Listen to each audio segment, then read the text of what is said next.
Molim, ustanite.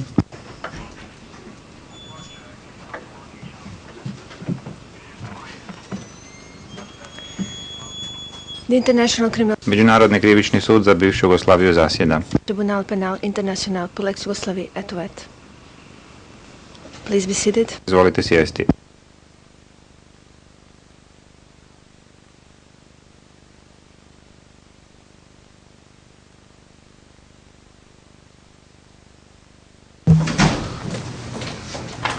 Good morning to everyone.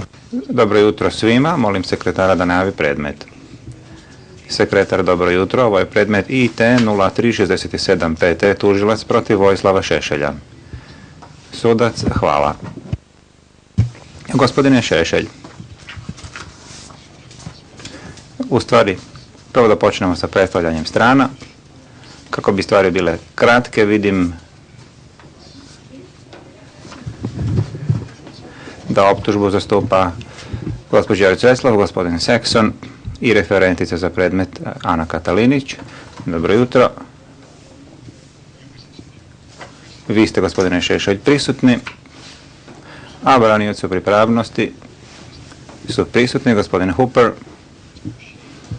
gospodin O'Shea i referentica za predmet, ako se dobro sjećam, gospođica Kunilovski. Dobro jutro još jednom.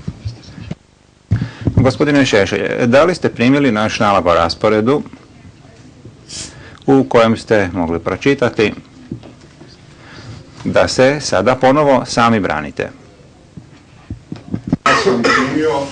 Mikrofon, molim. Ja sam primio vaš nalog o rasporedu juče i imam jednu primjedbu na njegovu sadržinu.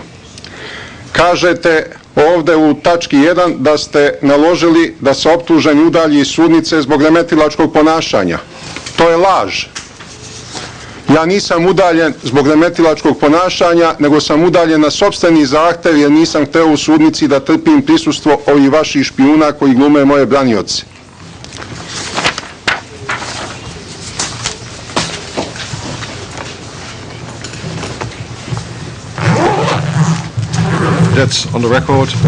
To je ušlo u zapisnik, gospodine Šešelj. Vidjeli ste isto tako koji je razlog za ovu statusnu konferenciju.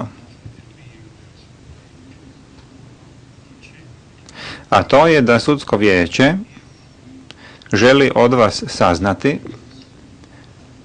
u koliko ste mjeri pripremljeni za suđenje.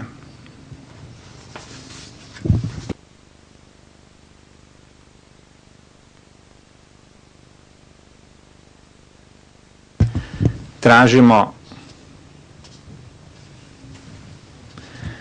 sada još jednu priliku da vas pitamo u koliko ste mjeri vi pripremljeni za suđenje, a ukoliko ima i drugih pitanja i njima se možemo baviti. Zato bih želio da počnemo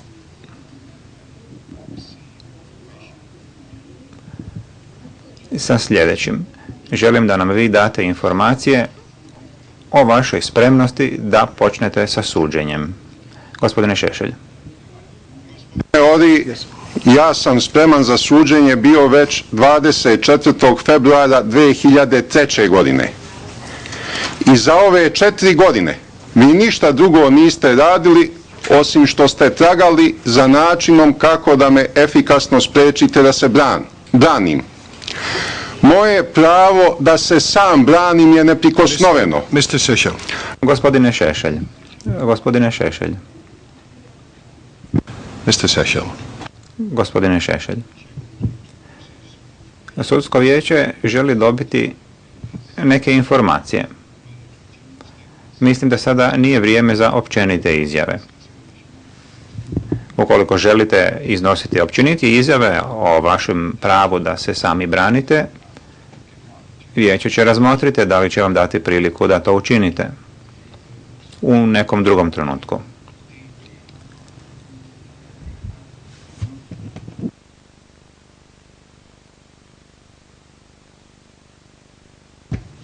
Prva stvar o kojoj vas želim obavijestiti, prije nego što dalje budemo razgovarali o vašoj spremnosti za suđenje je sljedeće. Gospodine Šešelje, morat ćete se upoznati, a to se najbolje može učiniti uz pomoć sekretarijata,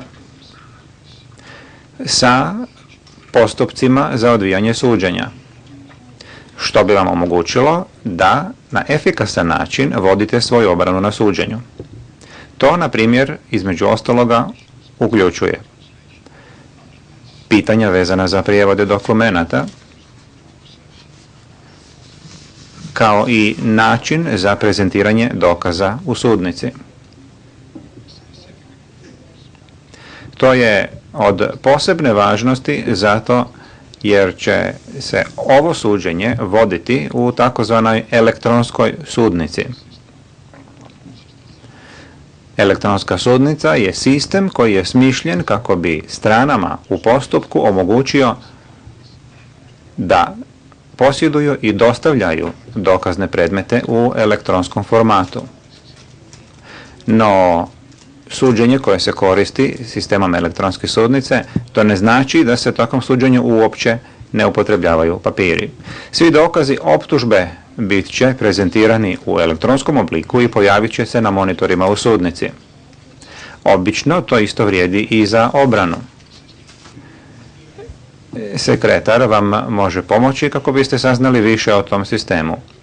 Vi ne morate koristiti ništa od tih elektronskih sistema, međutim, sve svoje materijale morate prezentirati unaprijed, prevedene, kako bi se oni mogli onda uvrstiti u sistem, kako bi se onda svi drugi u postupku tim materijalima također mogli koristiti. Znači, dokumenti će biti skenirani kako bi bili dostupni u elektronskom formatu. Zato je važno da vi znate da se trebate upoznati sa postupcima koji se primjenjuju u jednom takvom okolišu. To je dakle prva stvar o kojoj sam ja vas želio obavijestiti.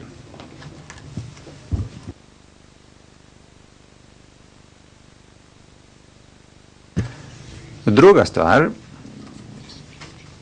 je pitanje objelodanjivanja.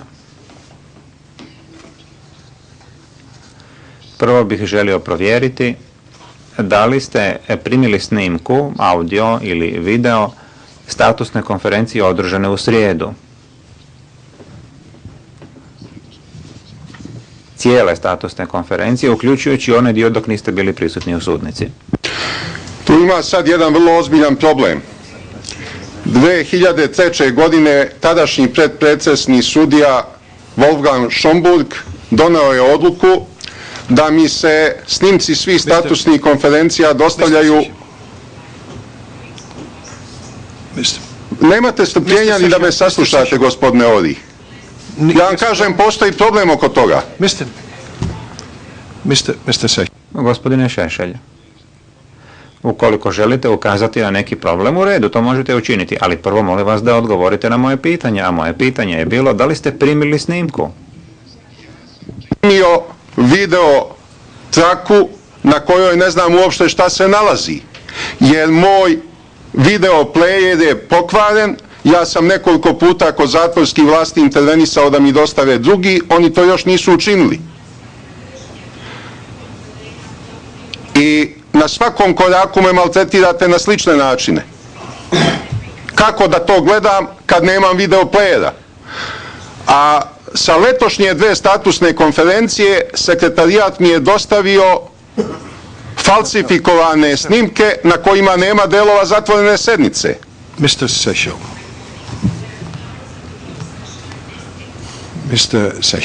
Gospodine Šešelj, prvo se želim raspitati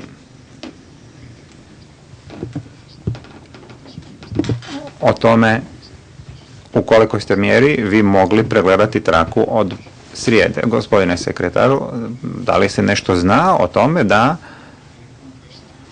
videoplayer ne funkcionira i o tome da je gospodin Šešelj postavio zahtjev da se on popravi? Odgovor. Časni sud, informacije koje sam sinoć primio o tome što je gospodin Šešelj mogao gledati je to da je traka njemu poslana. Primio sam informaciju o tome da je gospodin Šešelj postavio zahtjev pritvorskoj jedinici u prošlosti, međutim od njega je zatraženo da taj zahtjev formalno postavi kako bi dobio novu video snimku. To se nije dogodilo. Ispravka prevodioca kako bi dobio novi video player da može gledati video snimke. To se nije dogodilo. Isto tako, rekao sam da postoji mogućnost da on gleda trake na jednoj drugoj lokaciji, ali u ovom trenutku ne znam da li je gospodin Šešelj iskoristio tu priliku. Moram se još dalje raspitati, zato jer sam tek sinoć dobio informacije o tome. Koliko je meni poznato, postoje informacije da video player kojim se koristi gospodin Šešelj ne funkcionira, ali on nije formalno zatražio novi. Predsjedavajući sudac, gospodine Šešelj, iz ovoga proizlazi nekoliko pitanja. Moje prvo pitanje je da li ste vi pozvani da postavite formalni zahtjev da vam se dade drugi video player kad ste ustanovili da se vaš video player pokvario. Ja sam taj zahtev podneo u pismenoj formi još negde u maju ili junu mesecu. I poslao sam nazad pokvareni player. Za uzvrat sam ponovo dobio pokvareni i ja više zahtev neću da pišem. I ja neću 100 zahteva po istom pitanju godišnje da podnosim. A s druge strane mi upućujete primjedbe kako suviše podnesaka podnosim. Moj pismeni zahtev postoji kod upravnika, a stručna služba zatvora je dužna da kontroliše ispravnost uređaja koji se daju na upotrebu pritvorenicima.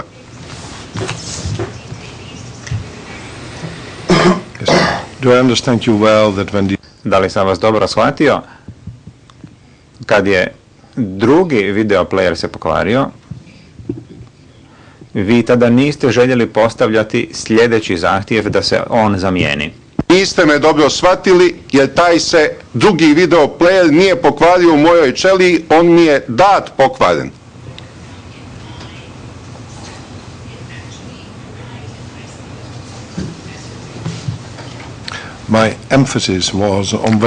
Moj je naglasak bio na to da li vi onda niste željeli postaviti sljedeći zahtjev da se taj video player zamijeni, a ne da li on tada već bio pokvaren.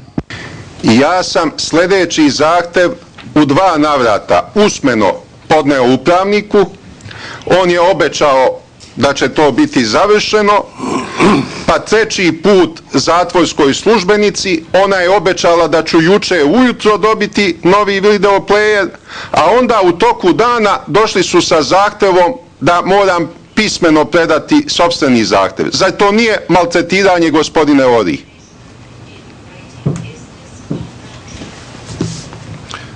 Are you going to follow that suggestion, Mr. Hoćete li vi poslušati taj prijedlog da postavite pismeni zahtjev da dobijete drugi video player? Ne, vi treba da znate, gospodine Ori, u pravu pismeni zahtjev je isto što i usmeni zahtjev ako je dat u propisanoj formi i nadležnom organu. Kao što i vi ovdje vaše odluke saopštavate i usmeno.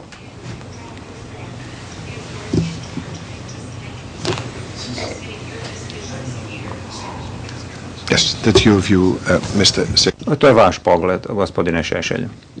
Sljedeće pitanje. Da li ste jučer imali priliku da pogledate traku statusne konferencije održane u srijedu? Nisam imao priliku jer nemam ispravnog video playera. Hteo sam, a nisam mogao. At any other location than A na nekoj drugoj lokaciji od uobičajene lokacije? Drugu lokaciju nije niko ni pominjao, niti bi ja prihvatio drugu lokaciju. Ja svoju odbranu pripremam isključivo u svojoj ćeliji. yes, that's your view, Mr. Register. To je vaš pogled.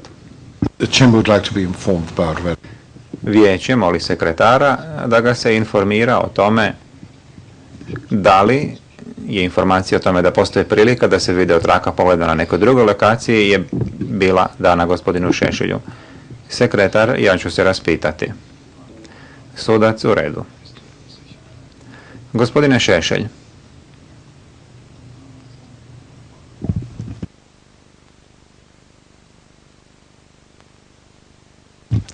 kada je riječ o objelodanjivanju,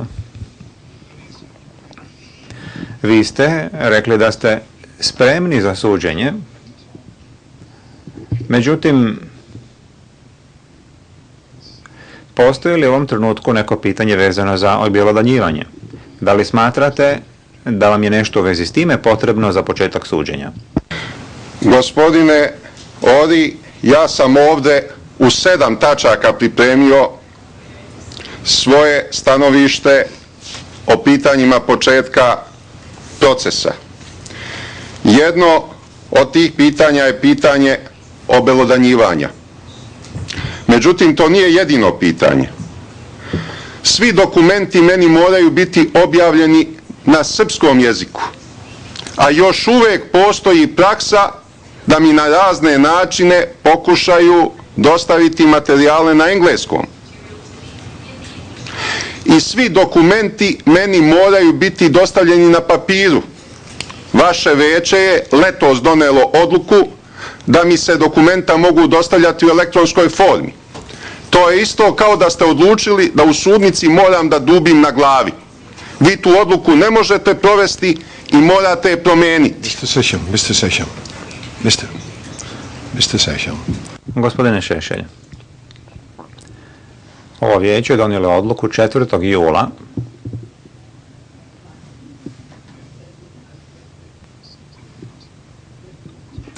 koliko je meni poznato, u vezi s tom odlukom nije tražena dozvola za ulaganje žalbe, što znači da sada ta odluka vrijedi. Ja sada shvaćam da biste vi željeli da se ta odluka promijeni. U ovom trenutku vijeće ne nalazi razloga da ponovo razmotri tu odluku. Istina. Ja sam podneo zahtjev za ulaganje žalbe i u zahtjev sam odmah predao i tekst žalbe. I prvo mi je vraćen zahtjev za ulaganje žalbe sa obrazloženjem da nemam pravo da to podnesem, a posle mi je vraćen i tekst žalbe koji sam odmah priložio da bi se uštedalo u vremenu. Vi ste meni spriječili ulaganje žalbe.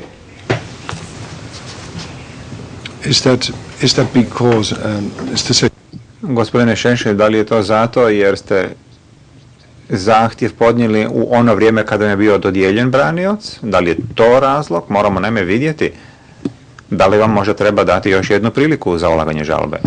Gospodine Ori, ja sam tu žalbu podneo kad ste mi nametnuli advokata i ja je neću ponovo podnositi.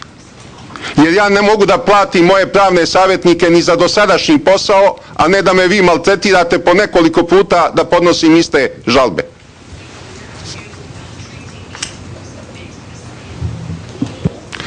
I ja vam nikad neću prihvatiti ništa u elektronskoj formi, a vi mi onda oduzmite pravo na odbranu jer ja neću da se igram s kompjuterom. Možete vi to uraditi. Vi sve možete, gospodine Ori, jer za vas pravni principi ne postoje.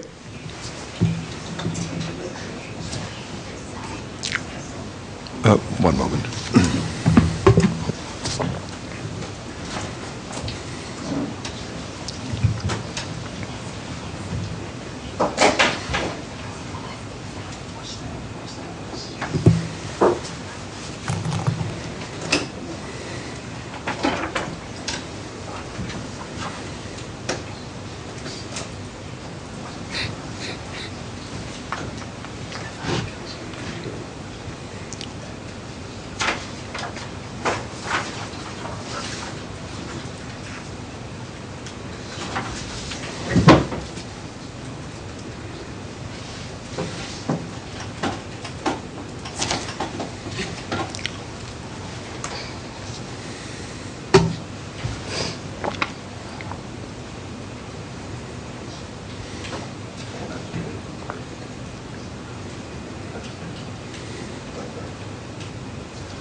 Mr. Seychelles, the chamber will consider... Gospodine Šešelj, raspravno vijeće dalje će se raspitati o koracima koje ste vi namjeravali poduzeti. Što znači kada ste ih poduzeli,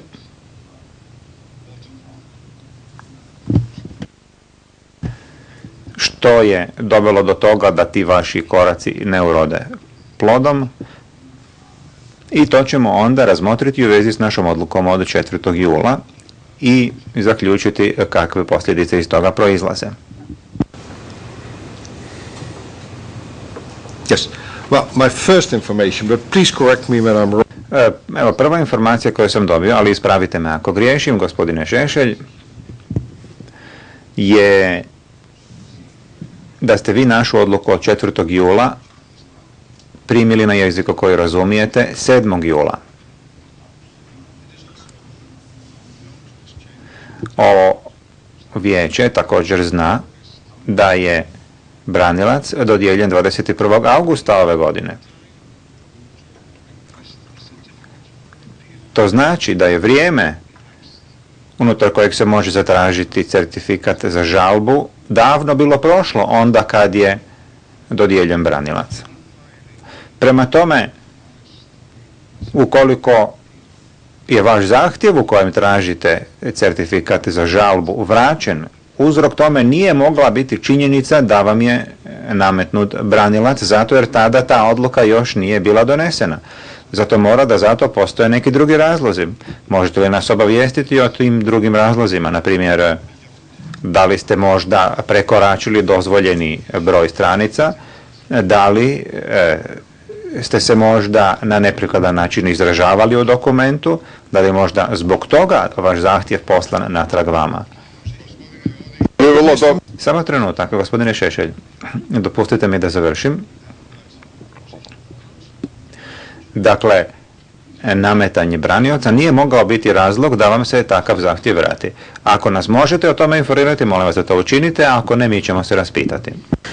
Gospodine Ori, vi vrlo dobro znate da se ja nikad neprimjereno ne izražavam u svojim podnescima, ali koliko mene sećanje služi, ja nemam taj papir pred sobom. Razlog za odbijanje je bilo što nisam brojao reči u podnesku. A ja te reči nikad neću brojati. To rade moji pravni savjetnici kad mi oni spremaju dokumenta, jer to kompjuter automatski izbaci. Međutim, ja da se time bavim, ja to nikada neću. I ja sam tražio da odredite, ako vam je važno brojanje reči, službenika suda da umjesto mene broji reči i da mi na taj način pomažete odbranu. Pošto ste dužni da mi date sredstvo, pa sad mi kao sredstvo, prvo sredstvo dajte jednog brojača reči. Mr. Seychelles, first of all... Gospodine Šešelj, prije svega, vi ste nam odmah trebali reći da je taj vaš zahtjev odbijen zbog toga jer na njemu nije stajao broj riječi. To bi nam uštedilo vremena. To je prvo. Drugo, ako se vi sami zastupate i ukoliko vi bilo što dostavite sudu, vi i samo vi odgovorni ste za poštovanje pravila, uključujući i pravila o broju riječi, kojima se traži da broj riječi bude naveden u samom podnesku. To vam mora biti odmah jasno. Ukoliko vi koristite druge ljude da vam to prebroje prije nego što dostavite zahtjev, to je u redu, ali vi, samo vi ste odgovorni za to. Idemo sada dalje. Rekli ste da ste željeli spomenuti još neke stvari, spomenuli ste 7 točaka, od kojih je jedna objelodanjivanje. Želim vam dati priliku da ukratko prezentirate tih 7 pitanja kako bi vijeće znalo kakva je ukupna situacija. Isto tako, želio bih da na pravilan način obavijestite vijeće, a ne, kao što ste malo čas učinili, da nam date jedan utisak da je nametanje branilaca bio uzrok vraćanja zahtjeva, a ne činjenica da nije postojao broj riječi. Izvolite nastaviti. Gospodine Ori, nije istina, taj utisak ste vi nametnuli, jeste vi pomenuli nametanje branioca, ne ja. Ja se ne sjećam sada teksta pisma sekretarijata koji je obrazlagao odbacivanje mog zahteva za ulaganje žalbe. Možda je tamo stajalo da je broj reči, a možda prekoračenje broja reči, ali ja ne znam, nemam tog papira pred sobom i ne mogu takve pojedinosti pamtiti. To normalan čovjek ne može da pamti. Da ste mi rekli da ćemo o tome raspravljati, ja bi doneo papir i onda bi mogao da vam kažem precizno. A vi sad meni namećete zlu nameru, a u stvari sami rukovodite konstrukcijom. Ako mi dozvolite da izložim ostale probleme. Mr. Šešelj. Gospodine Šešelj.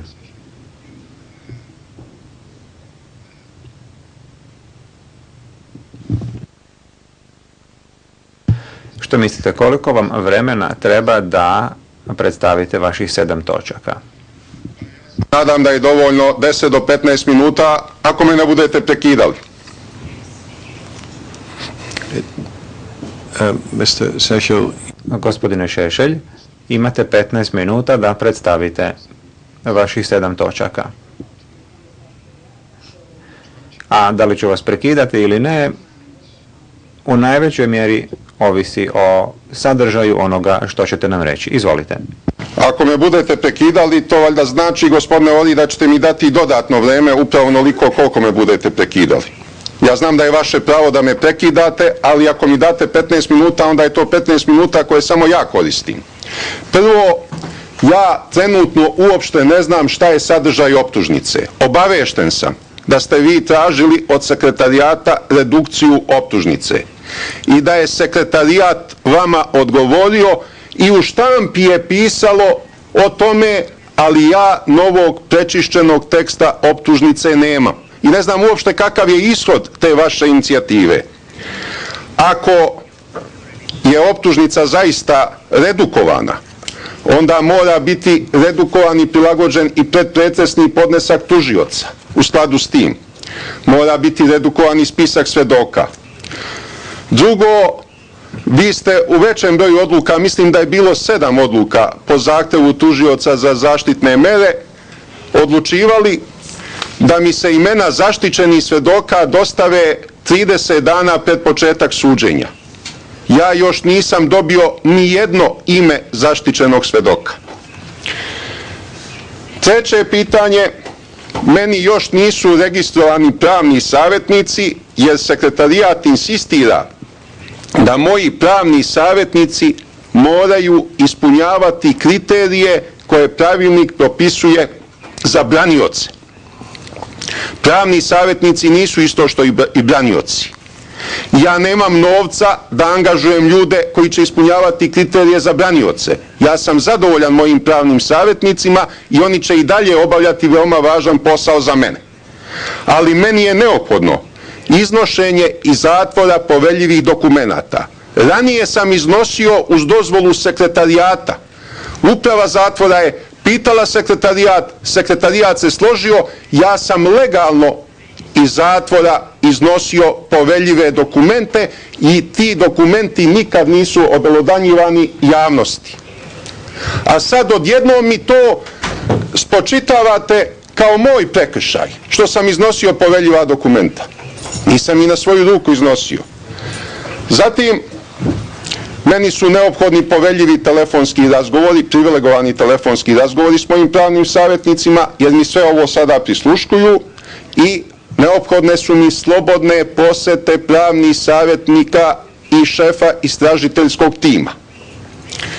Četvrto, pitanje učešća u finansiranju moje odbrane još nije rešeno. Ja sam dao sve podatke o mojoj imovini, sekretarijat odbija uporno da sud učestvuje u finansiranju moje odbrane. Ja sam se za ove 4 godine strašno istrošio i ušao sam u velike dugove.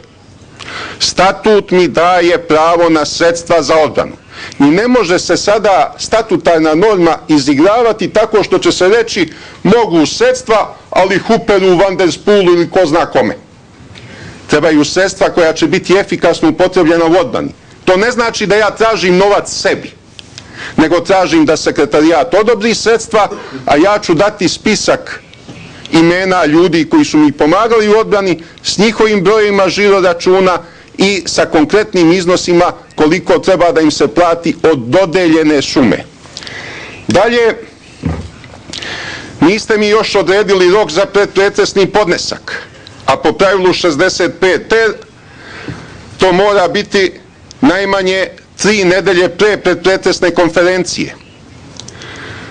Dalje, po pravilu 67 1b u više navrata sam podneo tužilaštvu koncepte svoje posebne odbrane. Nijedan od tih koncepata ili je samo jedan do sad preveden, a meni je neophodno pred početak suđenja da to sve bude prevedeno kako bih mogao time da se koristim ispitujući svedoke optužbe, a kasnije i svedoke odbrane.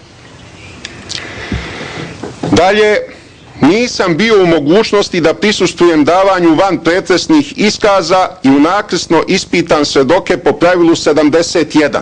Ja sam u nekoliko navrata obaveštavan da je određivan službenik sekretarijata da to učini, ali nikada nisam bio obavešten o imenima tih svedoka, pa nisam mogao ni da zahtevam da prisustvujem tom ispitivanju ili da kažem da nemam interesa da prisustvujem. To je direktno kršenje pravilnika o postupku i dokazima i sva ta ispitivanja moraju biti poništena.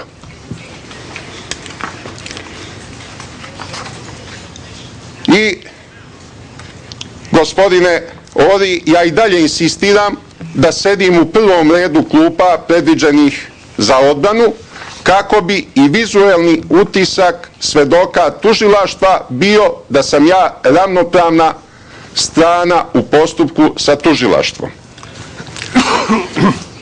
To je što sam imao, evo sad sam vam to i za manje od 15 minuta sve saopštio, gospodine Ori. Kad ste vi strpljivi, ja jednostavno brzo mogu sve da izložim.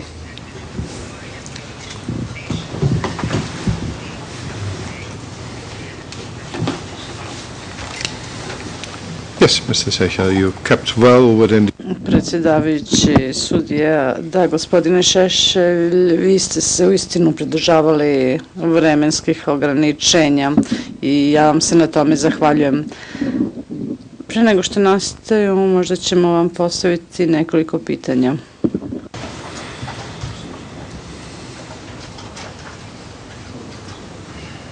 Before we might put some additional questions to you, Mr. Seychelles, Zapravo, pre nego što vama postavimo nekoliko pitanja, dao bih priliku sada tužilaštvu da kaže sve što misli da bi trebalo da kaže sada u odgovor na ovo što je rekao gospodin Šešelj. Izvolite, gospodine Sakson.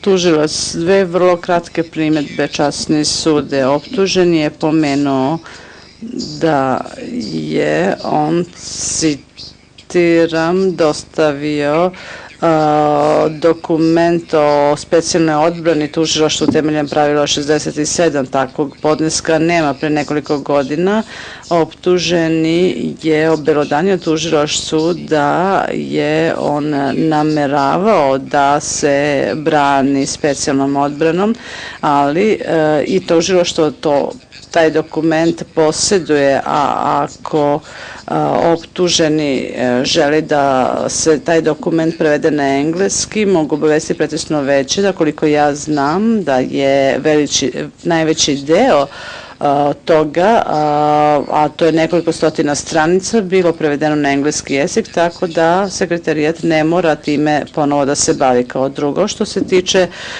navodnih vanpretresnih iskaza u vezi sa navodnim uzimanjem vanpretresnih iskaza po pravilu 71 u odsustvu svedoka, to uopšte nije bio slučaj. Tužilaštvo to nije učinilo.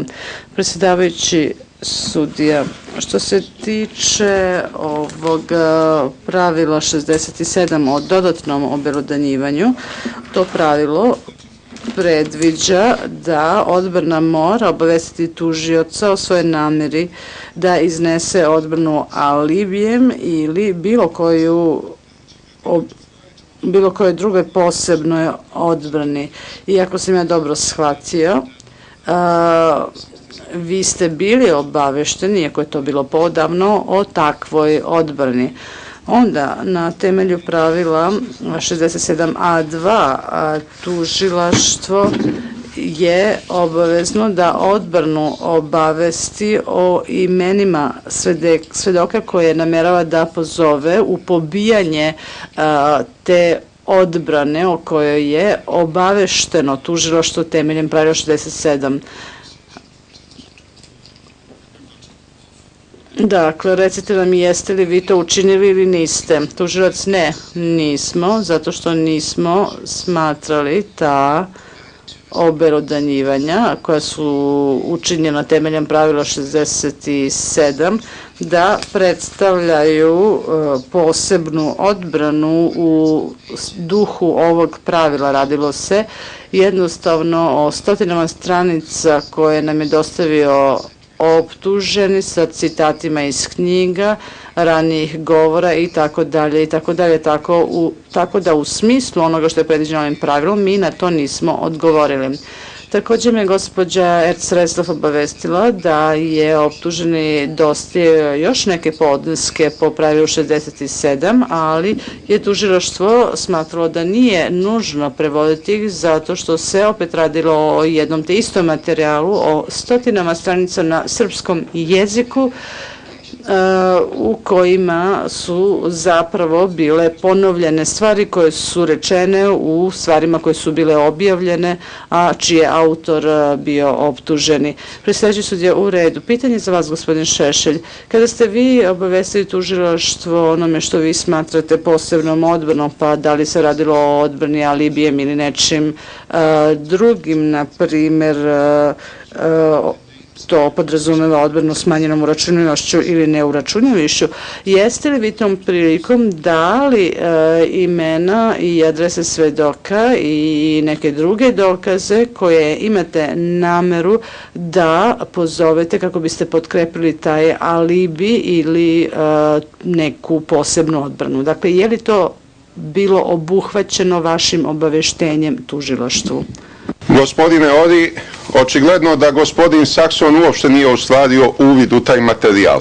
Taj materijal sadrži pozivanja na dokumentovane činjenice. I taj materijal će meni najviše služiti kod unakrsnog ispitivanja eksperata tužilaštva. Taj materijal je raznovrstan. Mr. Session. Gospodine Šešelj, samo trenutak, molim vas. Naravno da ću vam dati priliku da kažete sve što mislite da je relevantno da kažete, ali vas molim da kao prvo odgovorite na ono što vas pitam, pa da onda dodate ono što želite dodati. Dakle, moje pitanje je bilo da li je to obaveštenje koje ste vi uputili tužilaštvu obuhvatalo također i imena i adrese svedoka, odnosno druge vrste dokaza kojima želite potkrepiti tu posebnu odbranu? Da, s tim što tu nema svedoka, nego na pozivanje na razna dokumenta, objavljene knjige, srpskih, hrvatskih, muslimanskih, zapadnih autora, ogromnog broja autora o raznim pitanjima koja se direktno tiču optužnice i ekspertskih izveštaja na kojima radi tužilaštvo. Dakle, nisu uključeni svedoci, nego su uključene razne knjige i razni dokumenti. I tačno je navedeno koja knjiga, koji izdavač, koja strana, sve je precizno urađeno. To je bio ogroman posao. Taj posao je rađen nekoliko godina. A gospodin Sakson sve što zna da kaže, to je više stotina stranica. On uopšte nije upućen šta to sadrži.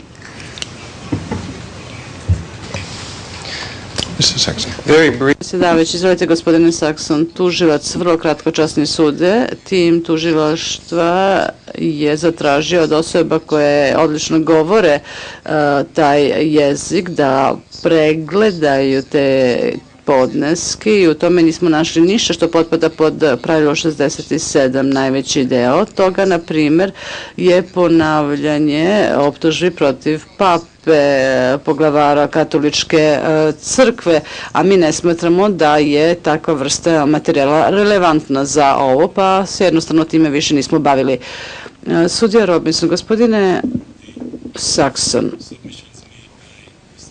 kada je tužilaštvo ocenjivalo ovaj podnesak gospodina Šešelja, ono je dakle zaključilo da taj podnesak ne potpada, ne ispunjava kriterijume posebne odbrane predviđene pravilom 67. No, jeste li vi podneli ikakav podnesak pretresnom veću kojim biste pretresno veće obavestili o toj situaciji? Tužilac, ne, to nismo učinili. Sudija Robinson, hvala vam. Predsjedavajući sudija, gospodine Saxon, ovo su bile vaše primedbe o obaveštenju po pravilu 67. Ja sam vas malo prepitao da nam kažete ako imate išta o ovim komentarima optuženog. Vi ste odgovorili u vezi sa vanpretresnim iskazima po pravilu 71, a dalje tužilac molio bih da se vratimo na pravilo 67. Ja nisam bio prisutan na svakoj statusnoj konferenciji u posljednje 3 godine, ali me koleginica obavestila da smo mi, koliko ona zna, ako ništa drugo, usmeno obavestili pretresno veće, što znači da je to ušlo u zapisnik o svemu što je vezano za pravilo 67, a to se može proveriti. Sudija Robinson, hvala na pojašnjenju. Predsjedavajući sudija, u redu. Dakle, imamo vaš odgovor što se tiče pitanja vezanog za pravilo 71. Gospodine Šešelj, vi ste rekli da vi niste mogli biti prisutni kada su uzimani vanpretresni iskazi po pravilu 71. No, gospodin Saxon sada kaže da takvi iskazi nisu uzeti, da to nije bilo urađeno. Dakle, možete li nas obavestiti šta se navodi na to da mislite da su takvi vanpretresni iskazi po pravilu 71 uzeti u istinu? 2 ili 3 puta mene je sekretarijat obaveštavao o imenovanju određenih službenika koji će uzeti vanpretresne iskaze. To su bila pisma sekretarijata koja moraju biti u evidenciji sekretarijata. To vam je pouzdana informacija. A ukoliko nije došlo do uzimanja tih iskaza, tim bolje. Ali ja od sekretarijata imam informacije da su imenovane osobe za uzimanje tih iskaza. I čak koliko me sećanje služi sa datumima kad će se to uraditi, recimo u Sarajevu ili negde drugo. Yes, Mr. Šešelj. Predsjedavajući sudija, gospodine Šešelj, postoji možda mogućnost da ste vi pomešali jednostavno uzimanje vanpretresnih iskaza po pravilu 71 i s druge strane imenovanje sudskog službenika po pravilu tadašnjeg pravila 92 bis za uzimanje izjava, što nije jedno te isto. Postoji razlika između dakle vanpretresnih iskaza i ovih izjava po pravilu 92 bis koje pretresno veće može eventualno kasnije uvrstiti spis. Dakle, da li je možda moguće da ste vi pomešali ta dva pravila i da zapravo nikada ti vanpretresni iskazi po pravilu 71 nisu uzeti? Taj pravilnik se tako munjevito menja skoro 3 put godišnje da to nije nemoguće, gospodine Ori. Ali meni je važna informacija da ti vanpretresni iskazi nisu uzeti bez mog prisustva. A ovo nije nemoguće, ali to bi trebalo sekretarijat da vam kaže, jer ja nemam sve te papire ovde. Yes. Well, therefore, at this moment we'll see. Predsjedavajući sudija, u redu. Onda nam preostaje da proverimo da li je bilo takvih vanpretresnih iskaza ili ne. A vi, gospodine Saxon, vi ste sada odgovorili na 2 od 7 pitanja koje je postavio gospodin Šešelj. Ja vas pozivam da nastavite. Tužilac, ja ne mogu dati odgovor ni na šta drugo u ovom trenutku, časni sude. Predsjedavajući sudija, gospodine Šešelj, jedno od pitanja koje ste vi postavili je sledeće, a to je da ne znate šta trenutno obuhvata optužnica, da li je ona promenjena ili nije.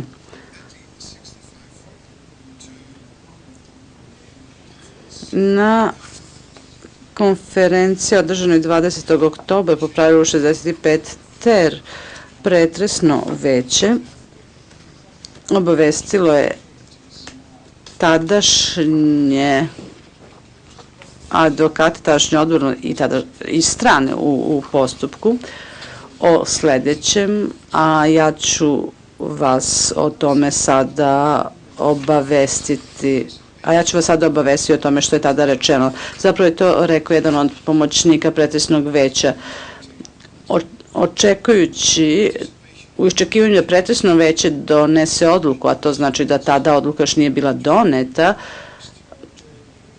odluku po odgovoru tužilaštvu na zahtev pretresnog veća da iznese predloge za smanjenje opsega optužnice, meni je dozvoljeno da vas obavestimo o sledećem. Pretresno veće će zaključiti da tužilaštvo treba iz optužnice da isključi tačke 2, 3, 5, 6 i 7.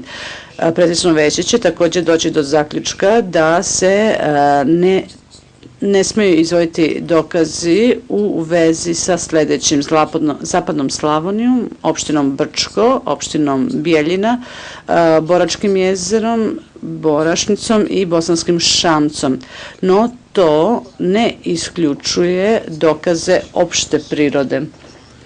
Ova informacija dostavljena je stranama u postupku 20. oktobra, a sada je dostavljena i vama. No, pretresno veće još uvek nije donelo konačnu odluku po predlozima koje je iznelo tužilaštvo. Stoga je ovo, da kažem, provizorna informacija, onakva kakva je postala 20. oktobra i uskoro ćemo mi doneti i formalnu odluku po tom pitanju. I zapravo mislim da bi vam bilo dobro znati da se radi najvećim delom o nekim stvarima koje su izbrisane iz optužnice, ali pojašnjenja i jasnosti radi. Ako imate bilo šta da kažete u vezi sa ovim ili s ovim što je pretresno veće reklo stranama, vi ćete dobiti priliku da to učinite. Ili ako budete želeli da prokomentarišete kasnije odluku pretresnog veća. Naravno, mi ne tražimo od vas da sada bilo šta prokomentarišete, možete razmisliti o svemu ovome, pa da kad bude za to prilika da kažete šta imate, jer uglavnom je sada stvar u našim rukama, to smanjivanje optužnice. I što se tiče zaštitnih mera, izvolite. Samo insistiram, kad vi taj posao završite u koji se ja uopšte ne mešam, ja samo insistiram da onda dobijem prečišćen tekst optužnice. To je moje procesno pravo. Da imam jasan, pregledan, prečišćen tekst optužnice. A ja vam se uopšte u to ne mešam, jer mene ne interesuje zašto će me sve tužilaštvo optužiti. Meni je važno da mi bude jasno od čega se branim.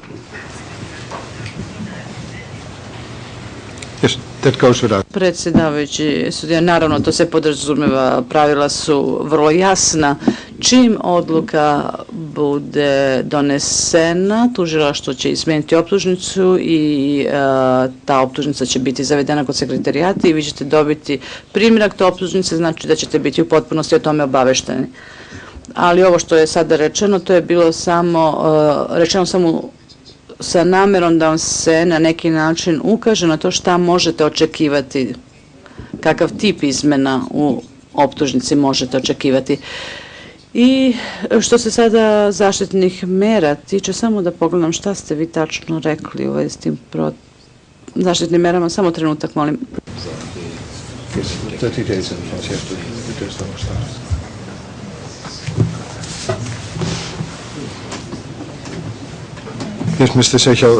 Da, gospodine Šešelj, sećam se da ste rekli da niste dobili imena svedoka zaštićenih svedoka 30 dana pre početka suđenja. Naravno, u ovom trenutku mi ne znamo kada će suđenje početi, ali će pretresno veće to svakako imati u vidu i postarat će se da vi te informacije dobijete u vremenskom roku koje pretresno veće bude odredilo.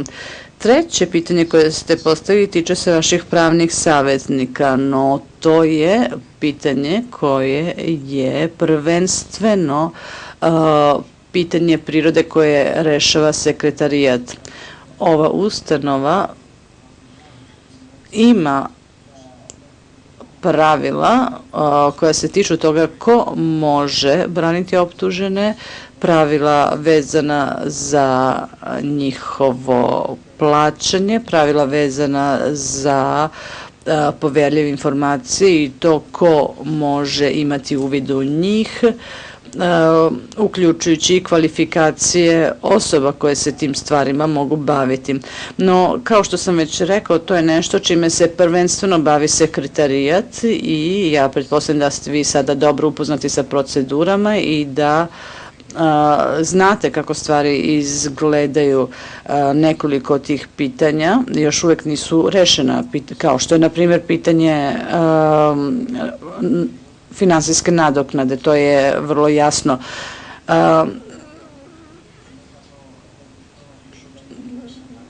Mi ćemo svakako vidjeti kakva je odluka sekretara s tim u vezi, ali vam kažem, sa svim tim, u pogledu svih tih pitanja vezanih za pravne savjetnike, vi se morate obratiti sekretarijatu. To važi i za posete. Ja sam video da ste jutros, da ste vi tražili da se preispita nedavna odluka sekretarijata u vezi sa posetama. To isto važi i za finansiranje odbrane. Naravno, s obzirom da sve to može imati uticaja na odvijanje postupka, pretresno veće će se možda naći u situaciji da ono bude to koje će doneti konačnu odluku, no za sada je to u sferi sekretarijata. Što se tiče poverljivih dokumenata, meni nije u potpunosti jasno to što ste rekli. Vi ste rekli da vam je bilo dopušteno da neke poverljive dokumente pokažete i drugim osobama, ali da oni ne budu obelodani javnosti. Ja se sad ne sjećam tačno što ste to rekli, pa bih vas zamolio da mi to ponovite. Gospodine Ori, ja nikada ni jedan zaštićeni dokument nisam ilegalno izneo iz zatvora. Ja sam 2003. 2004. godine, mislim i 2005. uredno, prijavljujući zatvorskoj upravi, izneo veći broj poverljivih dokumenata i poverljivih video kaseta. Mojim pravnim savjetnici sam poslao da bi na osnovu toga pomagali mi pripremu odbrane. Uprava zatvora tražila je saglasnost od sekretarijata. Sekretarijat je dao saglasnost, to je legalno izneseno. A u ovim vašim odlukama vi meni spočitavate kao da sam ja to ilegalno izneo. Ja nikada ni jedan poverljivi dokument nisam ilegalno izneo iz zatvora. Drugo, ja moram imati bar 2-3 čoveka kojima će biti dostupni ti poverljivi dokumenti i koji će mi na osnovu toga učestvovati u pripremama odbrane. Ti ljudi nikada javnosti nisu obelodanjivali sadržaj tih dokumenata. Ja sam ponovo podneo sekretarijatu da mi se odrede Zoran Krasić i Slavko Jerković kao lica kojima ću predati ta dokumenta jer su mi oni najbliži saradnici u pripremanju odbrane.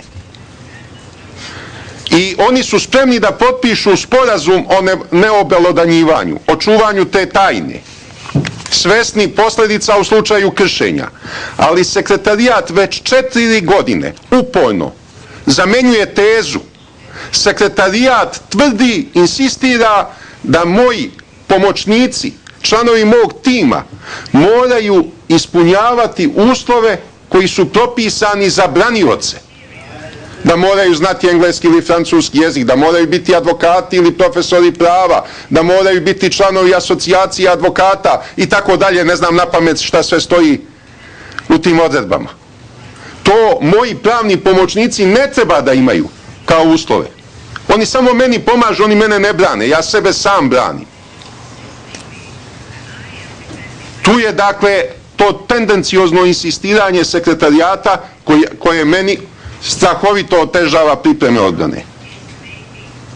Ja mogu da se branim i bez toga, ja mogu da se branim bukvalno sam, da me potpuno izolujete od bilo kakvih poseta, bilo kakvih telefonskih razgovora, ja ću se i onda braniti.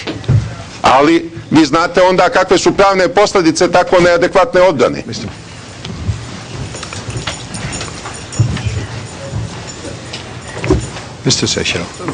Predsjedavajući sudija, gospodine Šešelj, ja bih vas zamolio samo da malo tiše govorite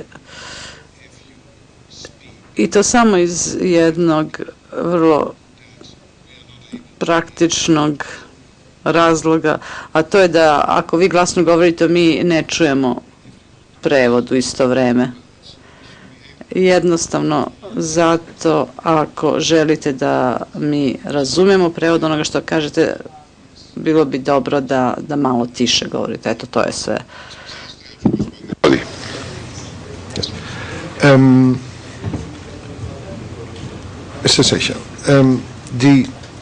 Gospodine Šešelj.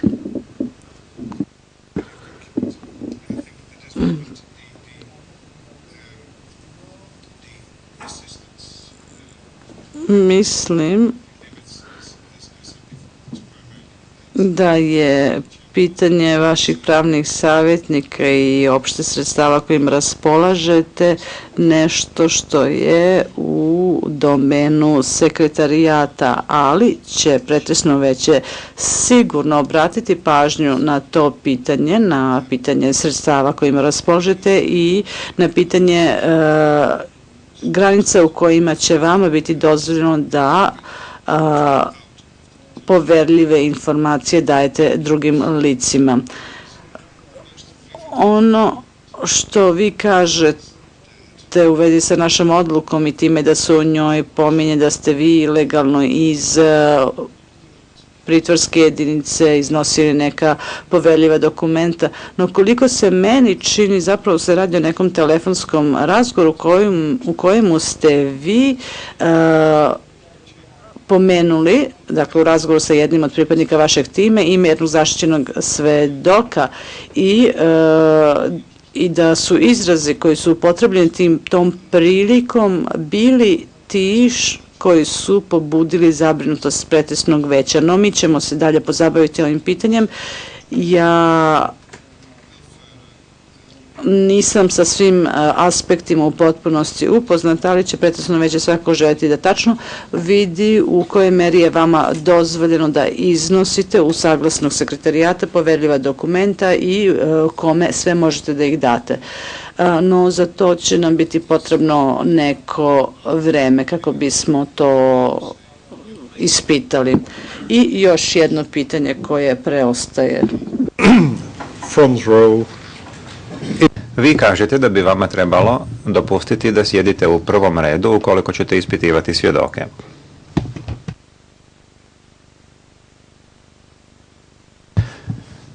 Da li biste željeli dati neka podrobnija objašnjenja o tome, osim onoga što ste rekli da tamo obično sjede advokati, pa da je zato to mjesto na kojem vi imate također pravo sjediti. I ukoliko je to vaš stav,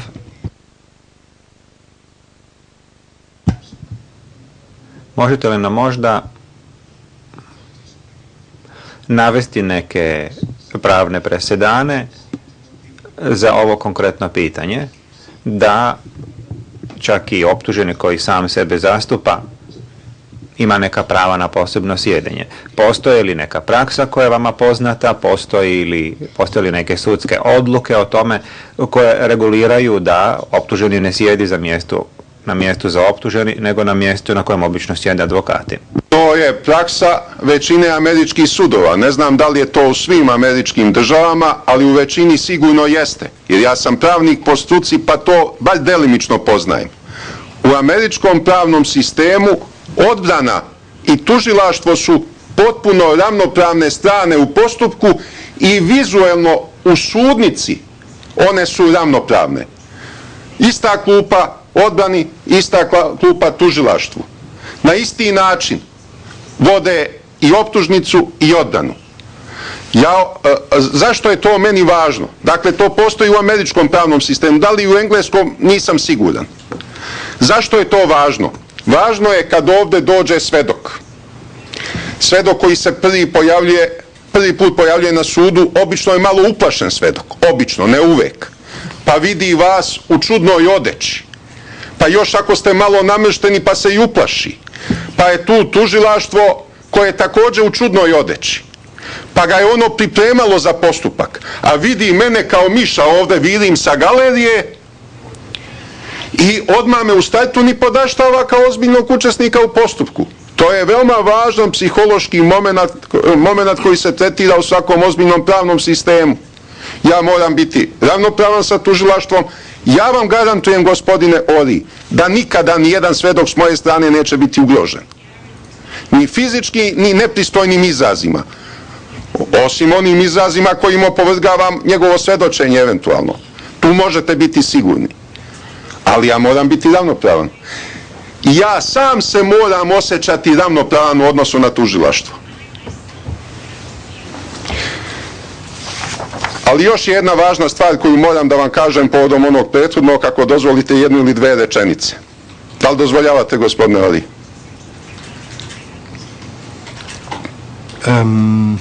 Yes, please. Izvolite. Kad smo malo pre pominjali pitanje slanja poveljivog materijala, vaše odluke sadrže i to pitanje. I to ste mi spočitavali kao jedan od razloga za nametanje branioca. Međutim, slučaj o kome je reč iz prošle godine je slučaj kada sam ja telefonom zvao svog prijatelja partijskog, koji je funkcioner gradske vlasti u Novom Sadu, i skrenuo mu pažnju na ime jedne osobe koja je kriminalac, ratni profiter, a načuo sam da treba da se pojavi kao zaštićeni svedok u nekim haškim procesima. Ja nisam imao pojma da njega predviđaju i za moj proces kao svedoka. Nikad ga u životu nisam video. Taj čovek u Novom Sadu je obavljao biznis sa gradskom vlašću i za vreme prethodne vlasti velike poslove ostvario. Moja je sugestija bila, prekinite sve poslove s njim. Evo tiše ću, gospodine Ori, ali dakle, ja sam svom stranačkom saradniku Igoru Miroviću iz Novog Sada sugerisao da prekine sve poslove gradske vlasti s tim čovjekom, da ga potpuno ostrani iz toga. Mr. Session.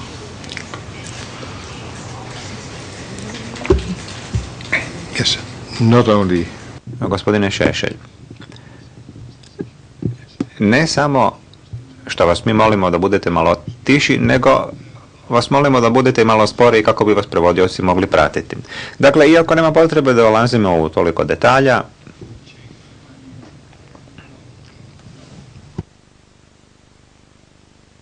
rasprava vijeću će naravno prije svega pokloniti odgovarajuću pažnju činjenici da li ste vi bili obavješteni o tome da osoba koju ste govorili jest zaštićeni svjedok. Možda bi nam optužba mogla reći da li je to bio slučaj i gdje možemo pronaći to, bez obzira da dolazimo sada u dalje detalje. Inače bi trebali ići na privatnu sjednicu. Ili to možete pripremiti za sljedeću statusnu konferenciju. Optužba možda bila najbolje da to pripremimo za sljedeću statusnu konferenciju.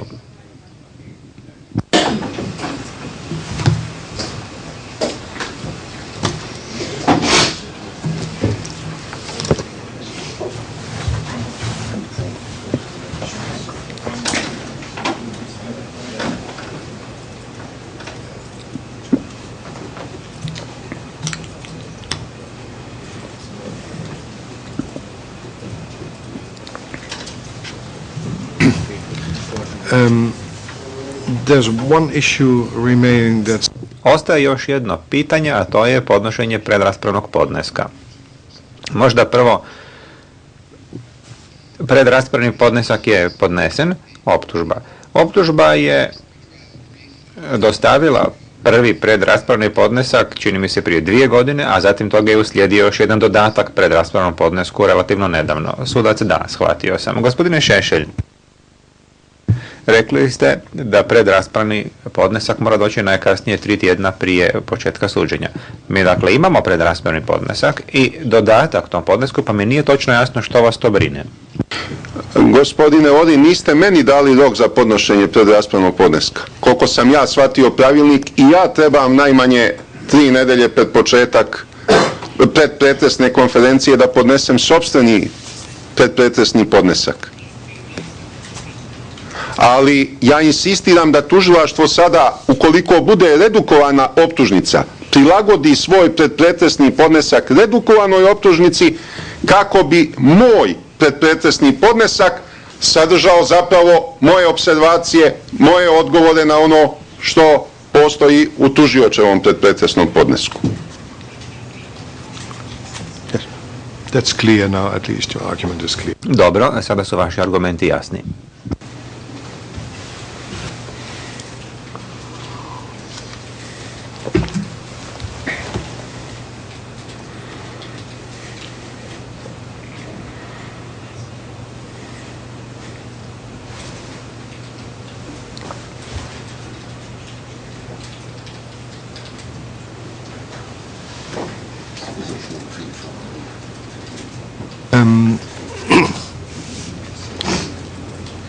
Some matters still need further attention.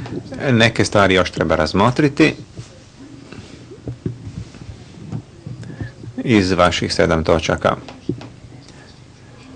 Isto tako sada se detaljnije bavimo i pitanjima objelodanjivanja. Pokušavamo ustanoviti što je primljeno, što još nije prevedeno, informacije koje vijeće ima o objelodanjivanju. Ne, mi zapravo nemamo sve informacije o objelodanjivanju, zato nam dakle treba nešto povrh onoga što je navedeno uz vaše materijale. Naravno, obrana zna točno što je objelodanjeno, jer ono što je objelodanjeno ide ravno obrani. Ja znam da ste vi pripremili neke materijale i da je to već neformalno poslano sudskim savjetnicima. Optužba, tako je, časni sude.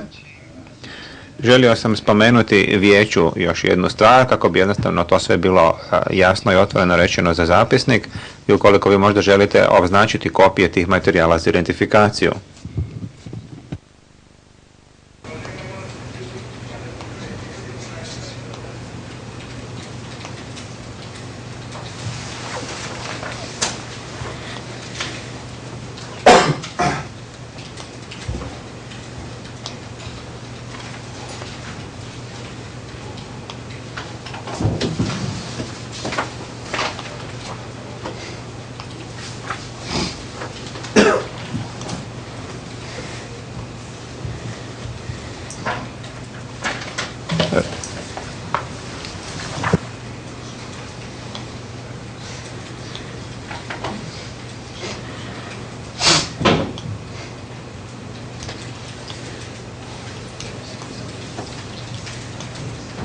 The chamber will discuss whether that's necessary. Vijeće će vidjeti da li je to potrebno ili nije.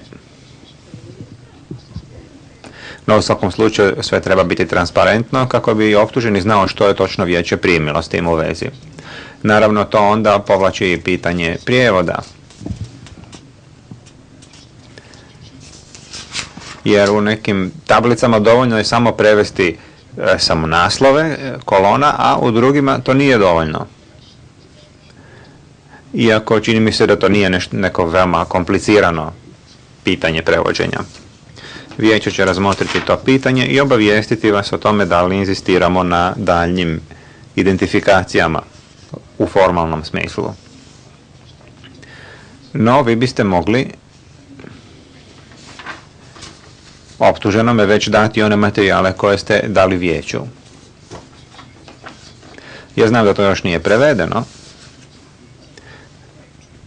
tako da ukoliko optuženi to ne želi primiti, to ovisi o njemu.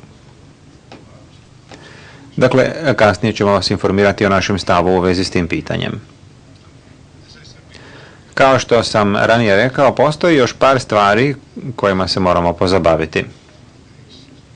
Vijeće će iskoristiti sljedećih nekoliko dana da razmotri ta pitanja. Gospodine Šešelj, postoje li neke druge stvari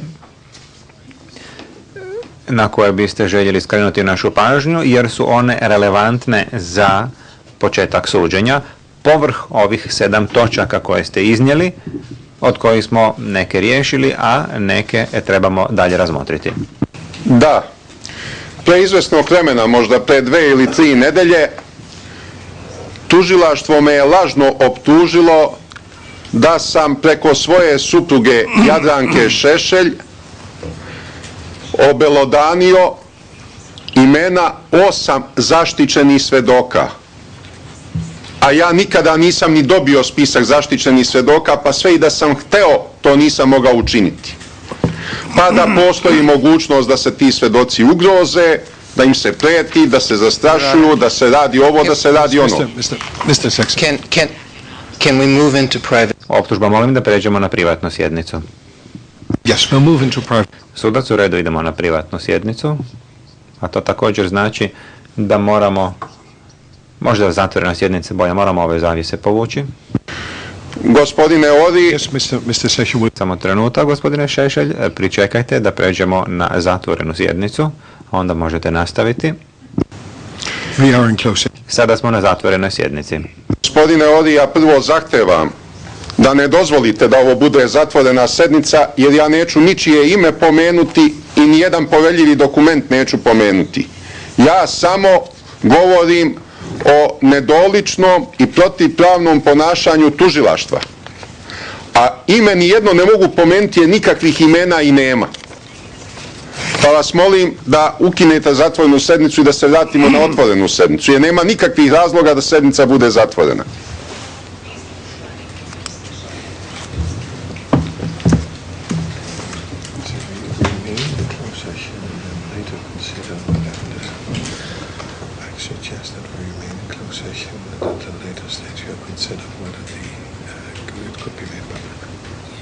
Yes? Yes? Okay. Yes, the prosecution was of the opinion.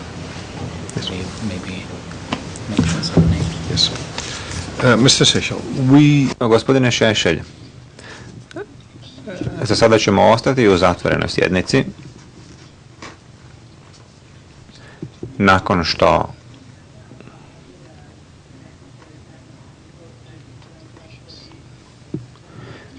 čujemo i pažljivo proučimo sve zaštitne mjere i nakon što provjerimo ono što je rečeno, da li to na bilo koji način utječe na zaštitne mjere, onda ćemo razmotriti da li da taj dio transkripta objelodanimo javnosti ili ne. Molim vas, nastavite. Ja, gospodine Ori, insistiram da ovo sve bude dostupno javnosti, a vi odlučite kasnije kako ste zaključili.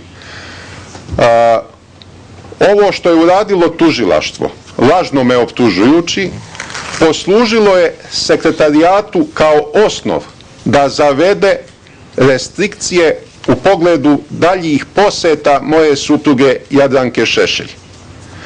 Sad sam ja diskriminisan u odnosu na sve ostale optuženike. Samo poseta moje supruge se direktno nadzire. Dok se ne ukine ta diskriminaciona mera, ja sam otkazao sve posete. Nikada ni jednu posetu, čak ni sveštenika, ni konzula iz ambasade, nikoga neću primiti u posetu dok se ne ukine ta protivpravna mera. Moja supruga nikad nije nikome saopštavala imena zaštićenih svedoka, a i da je htela, nije mogla jer ih ne zna. Kao što ni ja nisam obavešten ko su ti zaštićeni svedoci. Mr. Seychelles. Gospodine Šešelj.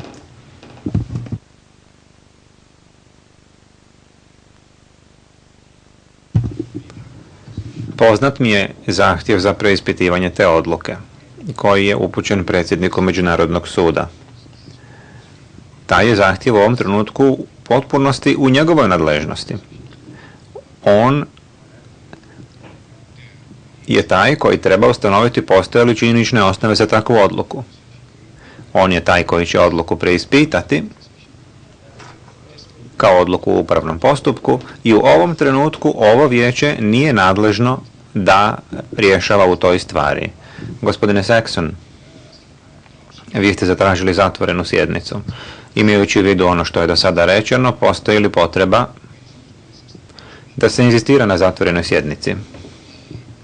Optužba.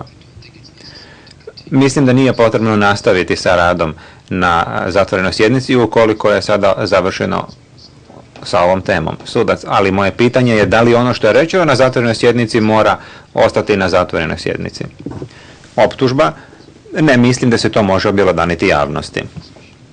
Sudac, u redu, vratit ćemo se na javnu sjednicu i onda ću na javnoj sjednici dati odluku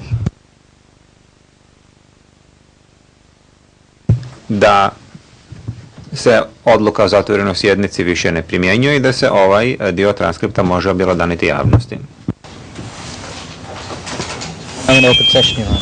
Thank you, Mr. Registrar.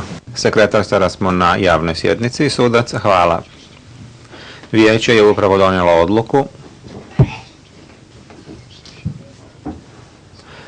da onaj dio sjednice na kojem smo bili na zatvorenoj sjednici prije nekoliko minuta nema potrebe dalje držati povjerljivim, imajući u vidu ono što je rečeno na tom dijelu sjednice, i da se taj dio transkripta objelodanjuje javnosti. Gospodine Šešelj, postoji li još nešto što želite spomenuti u vezi sa pripremom za suđenje? To bi bilo sve s moje strane. Samo još jednu napomenu, gospodine Ori, malo pre kad je govorio gospodin Saxon o konceptima moje posebne odbrane. Tačno je da je njegova koleginica Veclav ovdje jednom pomenula to pitanje, ali ono se odnosilo samo na prvi podnesak te vrste koji je zaista preveden na engleski jezik, a nikada ni jedan drugi nije pomenula.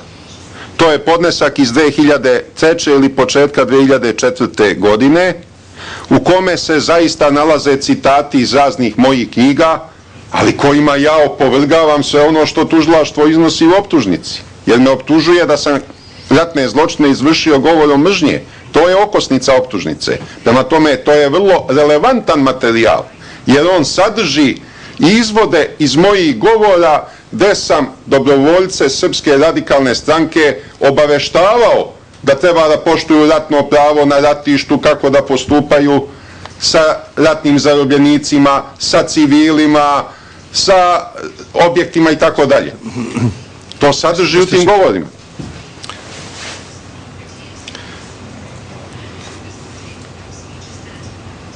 Yes, Mr. Seychelles. At least it's clear now that... Predsjedavajući sudac. Gospodine Šešelj, dobro, sad je baram jasno da kad ste vi optužbu obavijestili o specijalnim obranama, da ste se namjeravali oslanjati isključivo na dokumentarne dokaze, ne i na svjedoke. That you... Isto tako,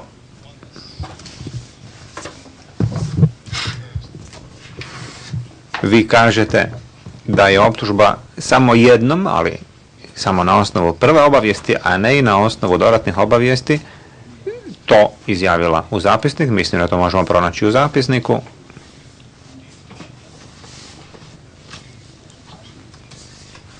A dodatak koji ste onda kasnije dali optužbi je nešto na što oni nisu još odgovorili. Optužba, časni sude, ako mi dopustite, to sjećanje optuženog nije točno. Uputio bih vijeće na statusnu konferenciju od 26. septembra 2005. godine, strana transkripta 418 do 419, gdje je gospođa Jurica Veclav jasno iznijela mišljenje optužbe o tvrdnjama optuženog o ovoj takozvanoj specijalnoj obrani, odnosno nekoliko zasebnih specijalnih obrana. To je bio gotovo predraspravni podnesak, budući da se radilo o hiljadama stranica, a nije bilo nikakve specijalne obrane kako je ona definirana pravilo 67. Sudac, hvala vam što ste nam skrenuli pažnju na to, mi ćemo to razmotriti i kasnije se vratiti tom pitanju.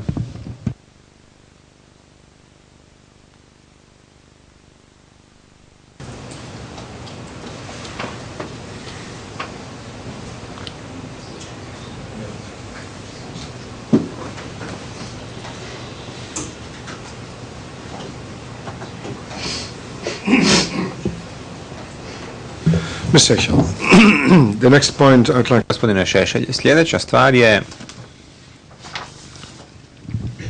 vaše zdravlje i uslovi pritvora. Osim onoga što ste upravo spomenuli o posjetama. Ima li nešto u vezi s time što želite reći sudu? I naravno vaš položaj kao optuženi koji se sam brani je pomalo poseban.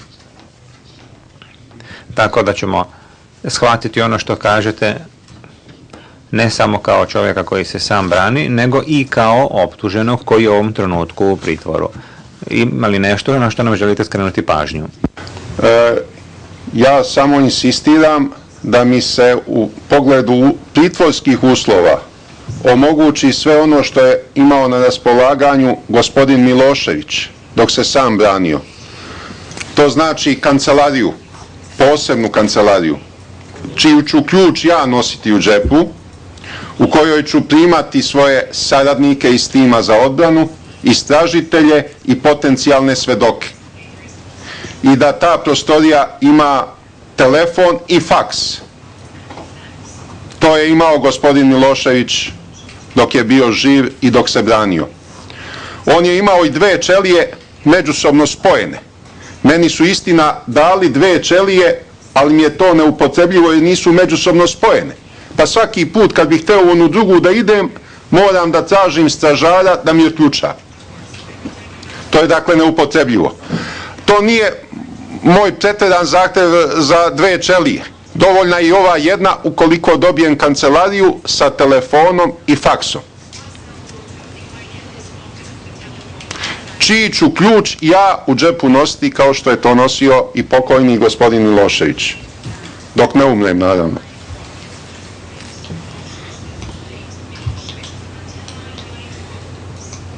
Yes. Mr. Seychelles, I do understand. Predsjedavajući, da.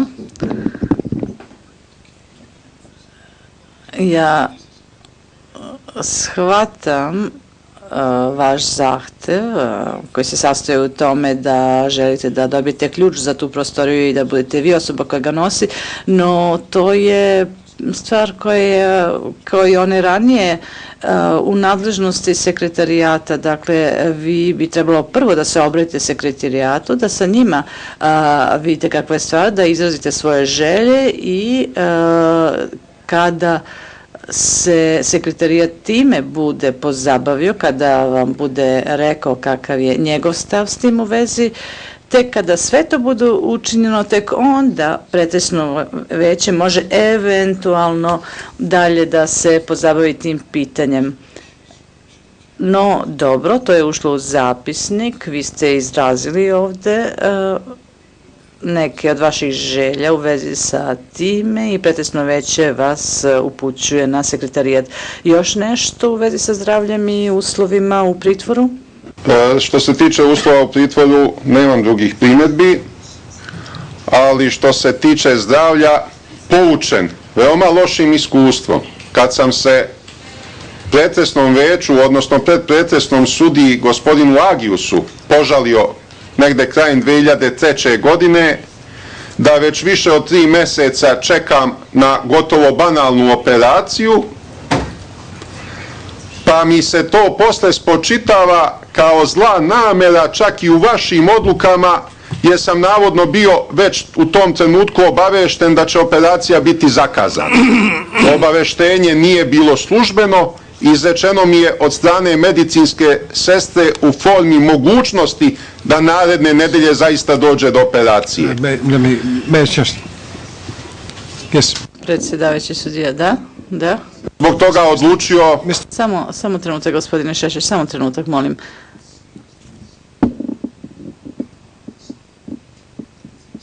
Reklo bi se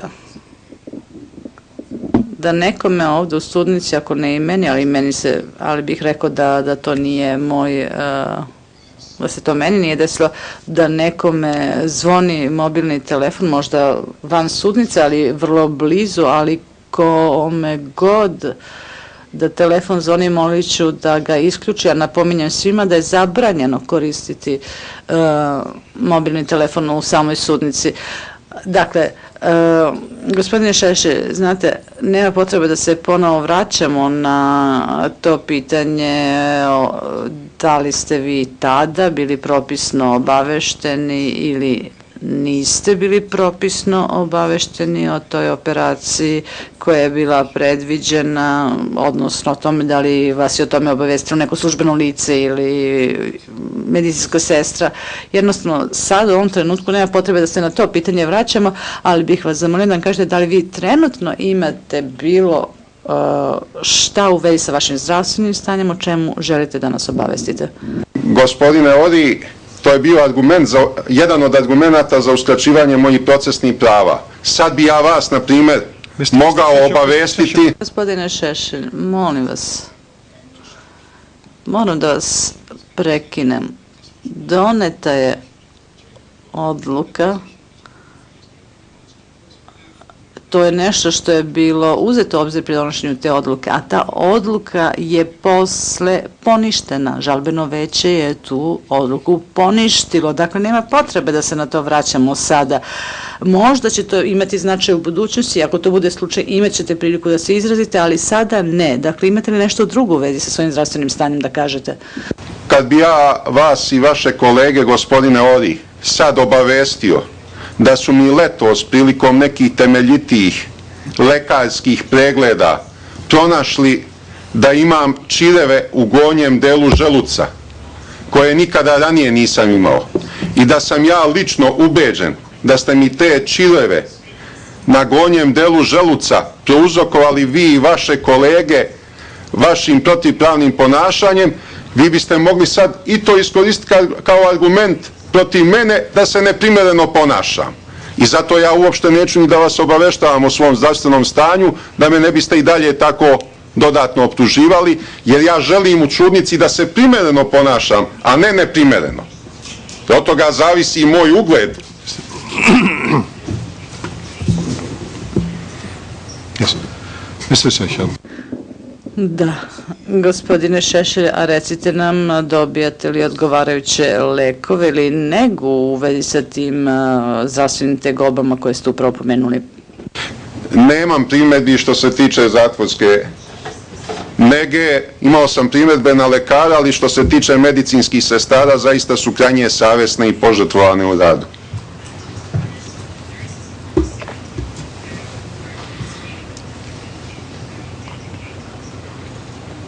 I think they'll appreciate it. Ja sam siguran da će im biti drago da čuju što ste se tako pohvalno izrazili o njihovom radu. Još nešto možda u vezi sa vašim zdravljem? Then, Dobro.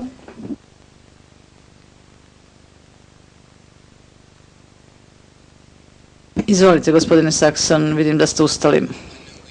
Tužilac, znam da moramo vrlo brzo da završimo s radom, ali ako dozvolite, tužilaštvo bi se vratilo nakratko na onih 7 tačaka koje je pomenuo gospodin Šešelj, govoreći o jednoj od tih tačaka. Gospodin Šešelj je izjavio da mu još uvijek nije obelodanjen identitet zaštićenih svedoka. Moramo obavestiti procesno veće da smo mi pokušali da to učinimo 10. jula i 24. jula. Dakle, tužilaštvo je zatražilo preko sekretarijata da se obave obelodanjivanja po pravilu 66a2, gde su bili navedeni identiteti poverljivih svedoka koji su dobili pseudonime i optuženi je odbio da mu se to obelodani. Predsjedavajući sudija, samo trenutak. Gospodine Šešelj, vi ste... Gospodin Šešelj je rekao, ja to ne znam. On nije rekao da mu te imena nisu bila obelodanjena, već da on jednostavno ne zna kako se ti ljudi zovu. A vi sada kažete da ste vi pokušali da mu ta imena obelodanite, ali da ih on nije primio. tužilac, zapravo ja pokušavam da kažem da je on imao priliku da to sazna, ali da je on odbio tu priliku. Predsjedavajući sudija, da, ali ako ja nisam imao priliku da nešto saznam, to znači da bi mi možda bilo poteško da ono što nikada nisam saznao prenesem nekome drugome, zar ne? Radi se o tome. No dobro, tužilac, ja mislim da se ovdje govorilo zapravo o neznanju tih imena u smislu pripreme za suđenje i zbog toga je tužilaštvo sada rešilo da na to odgovori.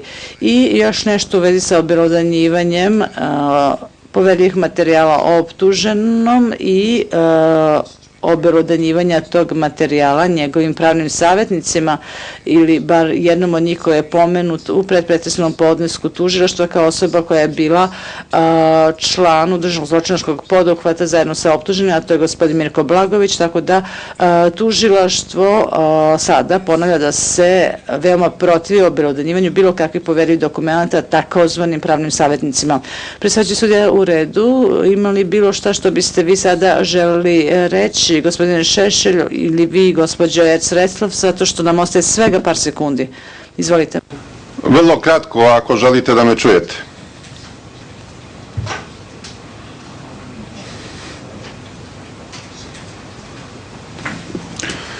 Yes, Mr. Sessions. Prvo, Izvolite. ja nikada nisam odbio da primim ni jedan dokument ako je bio na srpskom jeziku i na papiru. Ako sam odbio neke dokumente, onda su oni sigurno bili na engleskom ili u elektronskom obliku. I ja ne znam uopšte šta sam odbio, ja to automatski odbijam. Ali je gospodin Sakson potvrdio da ja nisam znao ni jedno ime zaštićenog svedoka. Mirko Blagojević je visoki funkcioner Srpske radikalne stranke, jedan od najviših. I ja prvi put čujem da je i on pripadao nekom udruženom zločinačkom poduhvatu. Njega u mojoj optužnici nema. I šta to sada znači? Tako mogu za sve moje saradnike reći da su sa mnom u udruženom zločinačkom poduhvatu. Cela Srpska radikalna stranka je sa mnom u udruženom zločinačkom poduhvatu. A ja imam poverenja samo u ljude iz Srpske radikalne stranke. Znači, ja ne mogu nikad imati ni jednog saradnika u odbrani jer su svi sa mnom 300-400 hiljada ljudi u udruženom zločinačkom poduhvatu. Ja zaista tu logiku ne razumem.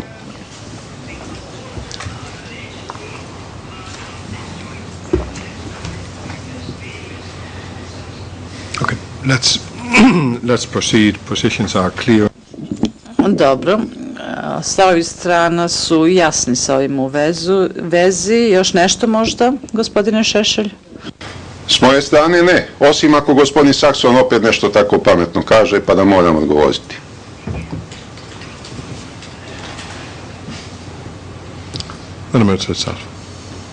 No, thank you, Your Honor. Gospođa Erc-Reslov, izvolite, tužilac. Ne, hvala vam, časni sude. Predsjedavajući sudija. Pretresno već će zakazati još jednu statusnu konferenciju na kojoj ima nameru da se pozabavi još nekim pitanjima koja su ostala nerešena. Ta statusna konferencija predviđena je za 8. novembar u 2:15 posle podne ovoj istoj sudnici. Dakle, nastavljamo 8. novembra. Ustanite, molim.